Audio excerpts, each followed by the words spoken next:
Disclaimer. In this story, we will be discussing murder in sometimes graphic detail. This chapter may be triggering for some listeners. This will be the only warning. Please do not listen if you are sensitive to this topic.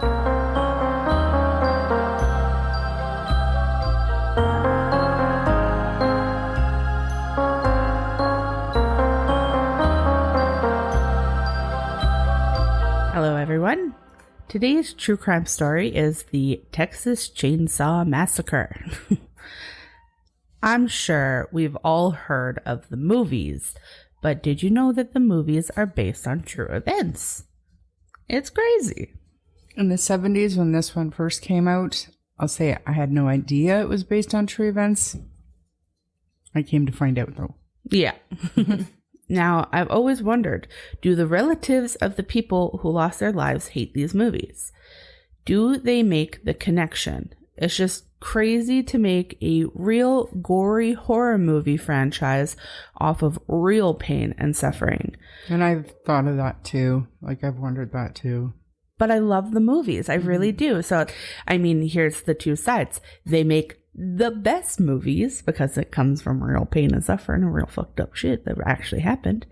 But the relatives, like the ancestors, and that travels down, you just think that maybe it's a little cruel on a level. I think for the most part they shelter themselves. I don't think a lot of them enjoy the horror genre. That's true. Because of their real life experiences. But I will say, after knowing all the details of Ed's crimes and what he did, when watching those movies, it just makes it a little filthier. It just a little it does, dirty. for sure. Yeah. Definitely adds some macabre to it. Macabre. Yeah. Okay. So the movie more so worked on inspiration on this crime. And again, it's just weird, but I get it because it makes it better. And there's definitely more horror movies that get their inspiration from these crimes. It's not just Texas Chainsaw Massacre. It's just the most well-known, kind of. Yeah. Anyway, moving on. This case is about a serial killer named Ed Gein. Ed was seriously fucked up. Seriously. So Ed was born in La Crosse, Wisconsin on August 27th, 1906. He had an older brother, Henry, and a mother who instilled her religion into her children. She would preach to them about how all women, besides herself, of course, are promiscuous by nature and instruments of the devil. She would read the Bible to them every day like clockwork. The family ended up moving away from La Crosse when Ed's father sold his grocery store. Kind of interesting. Mm-hmm. But apparently his father was very much the type of man who didn't just own a grocery store, but he had his hands dipped into everything to provide for the family. They moved to an isolated farm property in Plainfield, Wisconsin. Plainfield, which is ironic because it's so not plain after him. Ed always had a lot of chores to do around the farm, which is pretty typical for a farm life. So when he wasn't in school, he was just doing his chores. Ed was shy, and classmates and teachers remembered him as having strange mannerisms, such as seemingly random laughter, as if he were laughing at his own personal jokes. And he was actually really good at reading as well, which is a little weird, but good for him.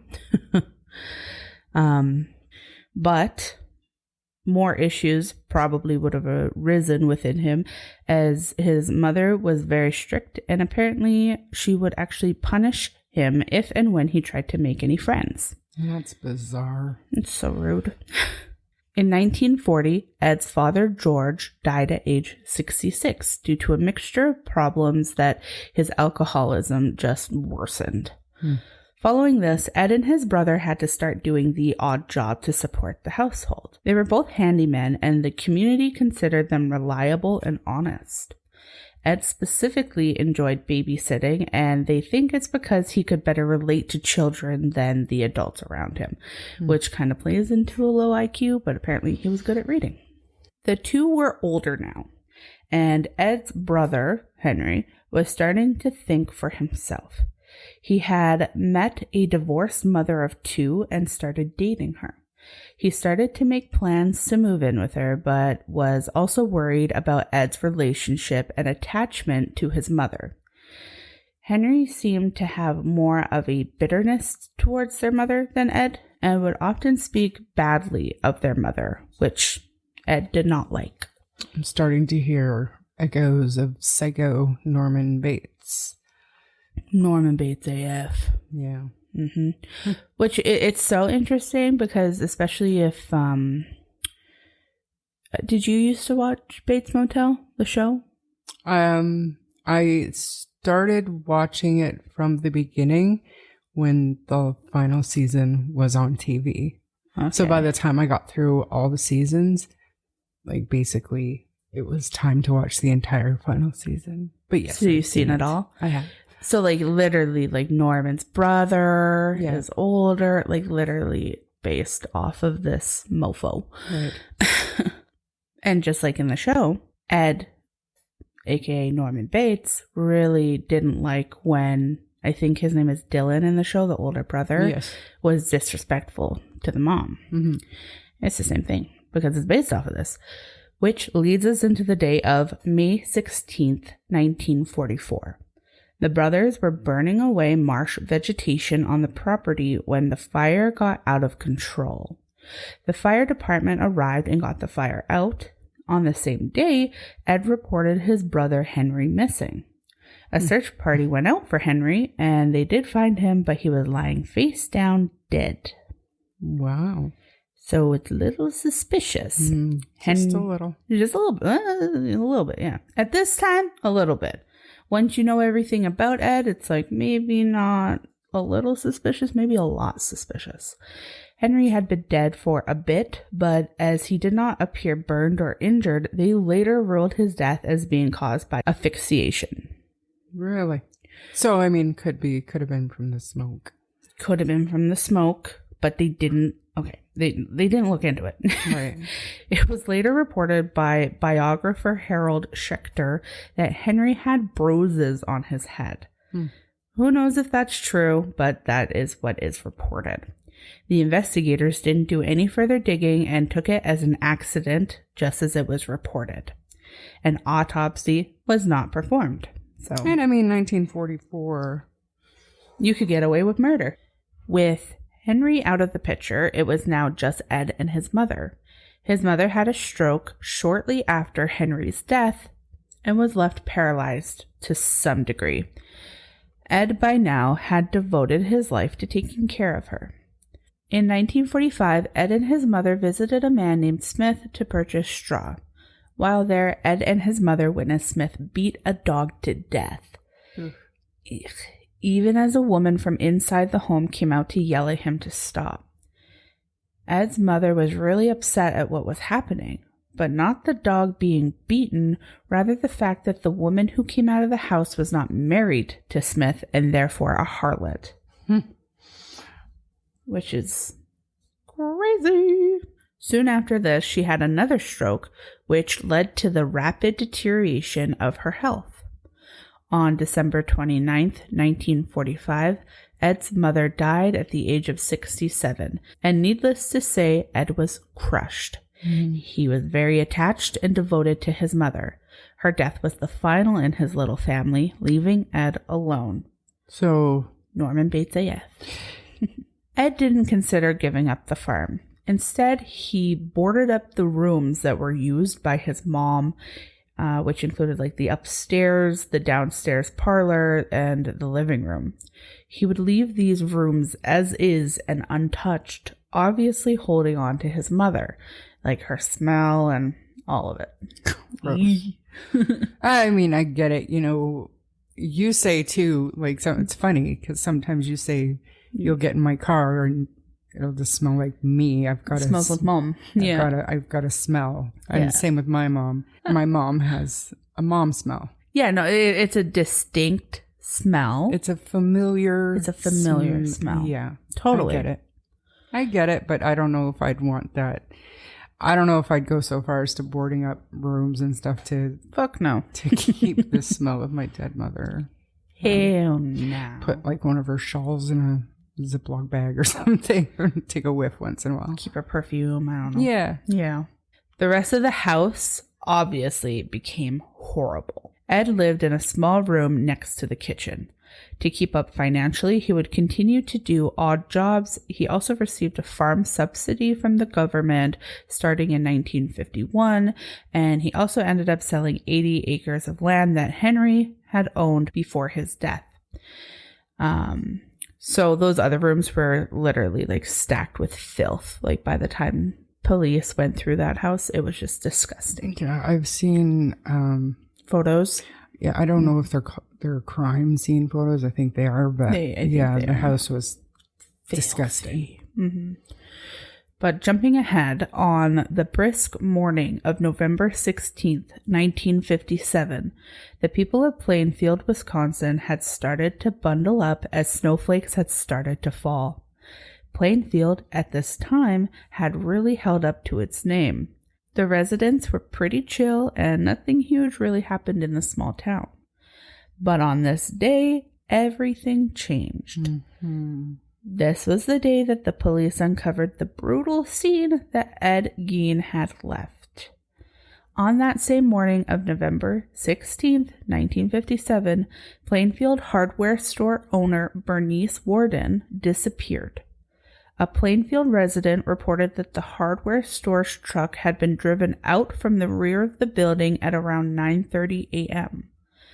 Bernice Warden's son, Deputy Sheriff Frank Warden, entered the store around 5 p.m. to find the store's cash register open and blood stains on the floor.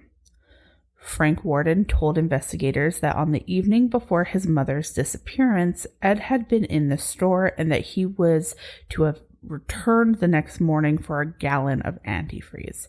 So he was told, come back in the morning for that gallon. Right. A sales slip for the gallon of antifreeze was the last receipt written by Bernice on the morning that she disappeared.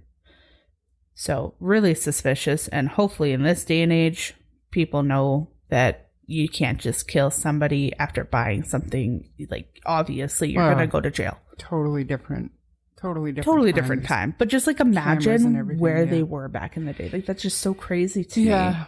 They could get away with murder. Absolutely. Easily. Yeah. That's why there were so many of them. Yeah. Like after this, like in the 70s and 80s. So many of them.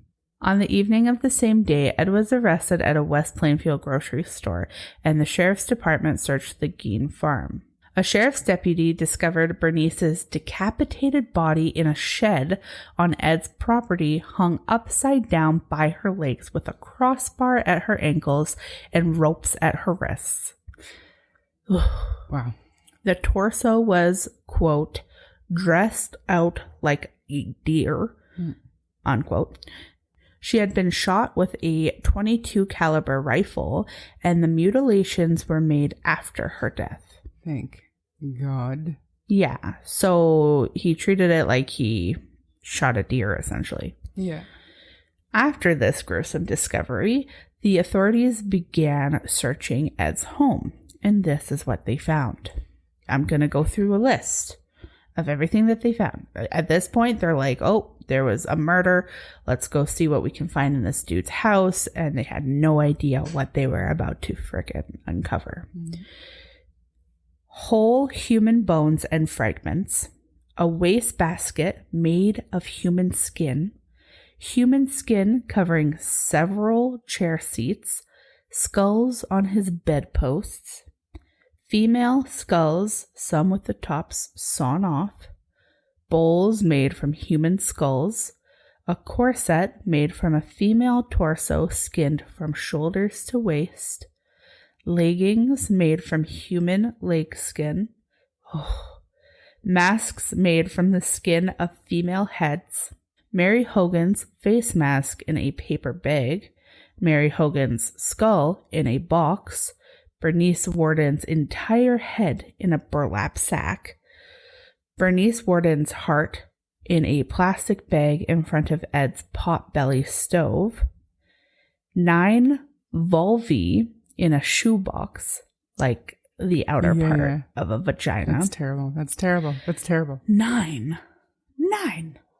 A young girl's dress and, quote, the vulvas of 2 females judged to have been about 15 years old. Ugh. A belt made from female human nipples. 4 noses. Just a couple noses, some noses, some skin, this and that. It's just weird. A pair of lips on a window shade drawstring. It's fucked up. A lampshade made from the skin of a human face, and fingernails from female fingers. Ugh. And probably more, but that's what we got. Some of the furniture is in the crime museum. Still to this day, you can go and see that lampshade and I think a chair cover. I believe the nipple belt. I hope they're remakes because because from what I have seen and heard, police took all of that and, quote, properly disposed of it, which would have probably been cremating, burning all of. You would think. You can go to Alcatraz Island and tour this crime museum. But you can also go online and do a virtual tour. And I'm interesting. Pretty sure there's a lampshade on there. And I know for a fact that I have seen photos, a picture of that nipple belt. Well, yeah, even the investigators' photos of all this stuff is out there too. So I've definitely seen this sick shit. But wow. But when questioned, Ed told investigators that between 1947 and 1952, he made as many as 40 nocturnal visits to 3 local graveyards to exhume recently buried bodies while he was in a daze-like state. On about 30 of those visits, he said that he came out of the daze while in the cemetery, left the grave in good order, and returned home empty-handed. On the other occasions, he dug up the graves of recently buried middle-aged women he thought resembled his mother, Norman Bates, and took the bodies home, where he tanned their skins to make his paraphernalia. Crazy. So freaking weird. So we're getting into Buffalo Bill next. Yeah. So soon after his mother's death, Ed began to create a woman suit so that he could become his mother, to literally crawl into her skin. And that's how he described it. Wow. Ed denied having sex with the bodies he took, explaining they smelled too bad. During state crime laboratory interrogation, Ed also admitted to shooting Mary Hogan, a tavern owner missing since 1954, whose head was found in his house, but later he actually denied memory details of her death, so we don't fully know everything that happened there, but so technically, officially, he killed 2 women. Yeah. Mary Hogan and... Admittedly, he killed 2 women, but again, it's back in the day, and I feel like if he's doing all this creepy, weird shit, and he already has 2 kills under his belt, like... What's going to stop him from doing others, or... Yeah, who knows what else he did that they didn't find. And about the having sex with the dead bodies that he exhumed, I believe that he didn't because he was so, I guess, juvenile in his thinking. I don't know, obviously, but I don't think he was that he didn't have that drive. Yeah, he didn't have that paraphilia. I think that I agree. I don't think that he did it. And I would lean more towards that maybe because they look like his mother, he wouldn't even feel the need as well. So, a 16-year-old youth whose parents were friends of Ed and who attended ball games and movies with him reported that Ed kept shrunken heads in his house, which Ed had described as relics from the Philippines sent by a cousin who had served on the islands during World War II. So he obviously had, an interest in this stuff, and that probably introduced him into his weird, twisted interest in dead parts, dead people.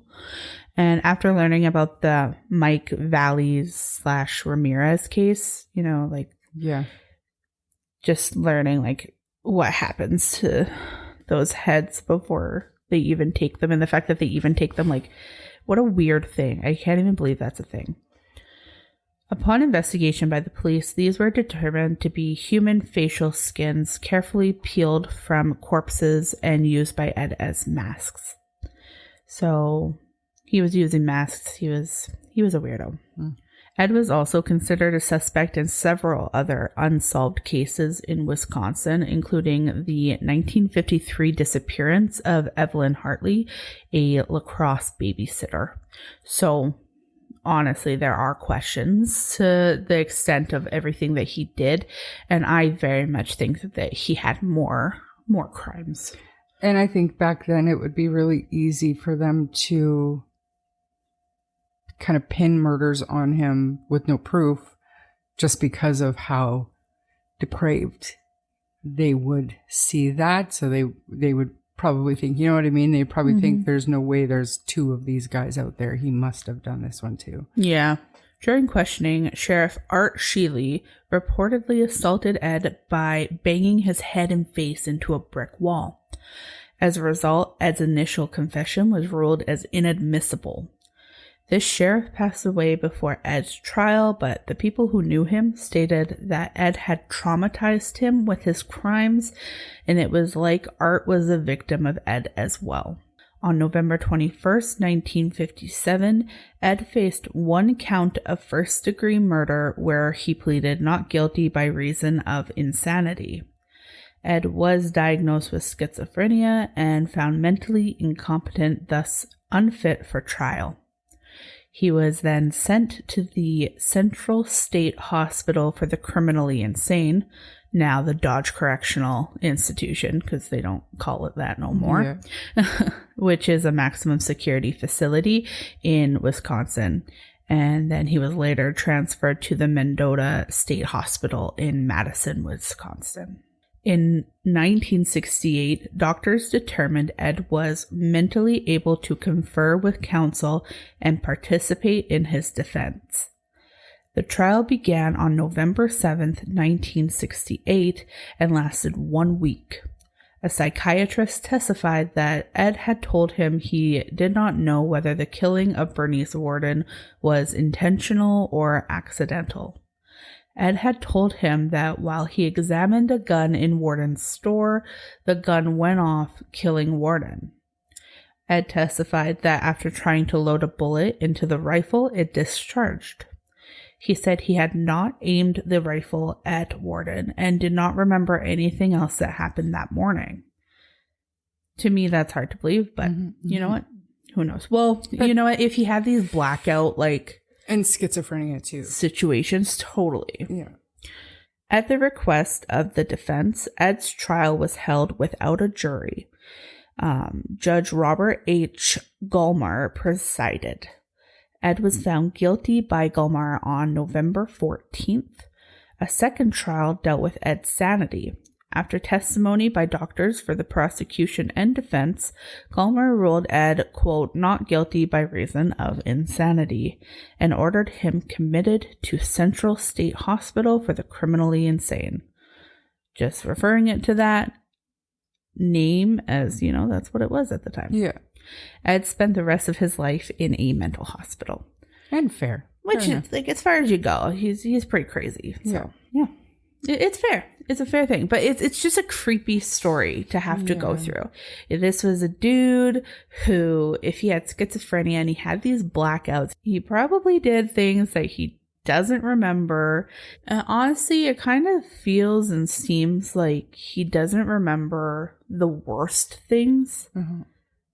And so it's like, what really did he all do? So- You're telling me he's putting lips on a string so that he can pull his blinds up, and he just wants to feel some lips. He wants But to when feel the you're- little lips. People that have like personality disorder or schizophrenia, they do things that don't make sense to normal people, but don't even make sense to them, but they're compelled to do it. It's like they're almost like robotic. They're just doing these things that make no sense with no real thought behind it. We don't know why. They don't know why. They can't verbalize why they're doing it. And my thing is, like, he spent the rest of his life in a mental hospital. So that has to tell you the level of mental illness he had. But I don't think you can really compare it to nowadays, because if somebody gets sent to a mental hospital, like I struggle to think of one high profile case where somebody was found not guilty by reason of insanity and they spend the rest of their life in the mental institution. I think back to Vincent Lee, who was the one who beheaded and degraded that boy's body on a Greyhound bus. Yeah. And he was clearly insane. He was insane. He was sent to a mental hospital, but he only served a few years there and he got treatment and he's out with a new identity. Same with, we talked about him in this story. And, you know, if the listeners haven't heard it, Mike Ramirez, that episode, he was released. Yeah, like so 4 years soon. or something. Yeah, 4 years. Yeah. Back then, maybe it For was shooting a little his bit harder to get out. But it's some people, when you're that level of sick, he didn't die down. He didn't ever portray any right? good The treatment behavior. wasn't working for him. Yeah. And my point is, I don't think that Ed Gein's crimes were any less or more heinous than Vincent Lee, but it's a different system now than it was back then. And I think maybe a little bit of fear was good for the world back then, because he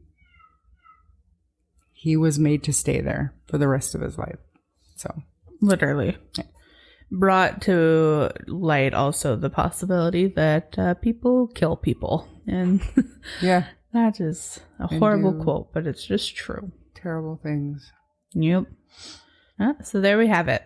Ed Gein killed at least 2 people, but did a whole lot of other weird, messed up shit. Gein died at the Mendota Mental Health Institute due to respiratory failure secondary to lung cancer on July 26th, 1984, at the age of 77. So, a pretty long life. Yeah, for sure. Over the years, souvenir seekers chipped pieces from his gravestone at the Plainfield Cemetery until the stone itself was stolen in 2000. It was recovered in June 2001 near Seattle, Washington, and was placed in storage at the Sheriff's Department. The gravesite itself is now unmarked but not unknown, as Ed is between his parents and brother in the cemetery, which makes me wonder, did nobody try to steal those ones? They just wanted Ed's? Yeah. It's very interesting. Now, this guy has obviously given inspiration to Hollywood, and we've kind of talked about a few of these. Now that I've gone through all of his crimes, I'm going to point out some of the horror movie parallels, starting with the classic horror flick Psycho, which Norman Bates, Bates Motel, but originally Psycho. Mm-hmm. And then just speaking of the ones that I know of, and again, we kind of mentioned, there's the Rob Zombie films, House of a Thousand Corpses and The Devil's Rejects, and then Silence of the Lambs, Buffalo Bill, we talked about that one, and the Texas Chainsaw Massacre, of course, and like just so many others. Yeah. I mean, he inspired probably a lot. Hundreds, I'd say. Yeah.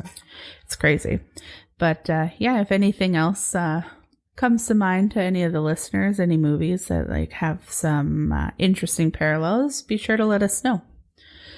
If you enjoyed this episode, please subscribe to the podcast and share it with your friends. If you don't mind giving us a 5-star rating, it will help our show grow. You can also find us on Facebook and YouTube at True Crime Story Podcast, where the discussion can continue. If you wish to contact us, you may do so via email at truecrimestorypod@gmail.com. I'm Bree. And I'm Cheryl. And we'll see you on the next chapter. Bye.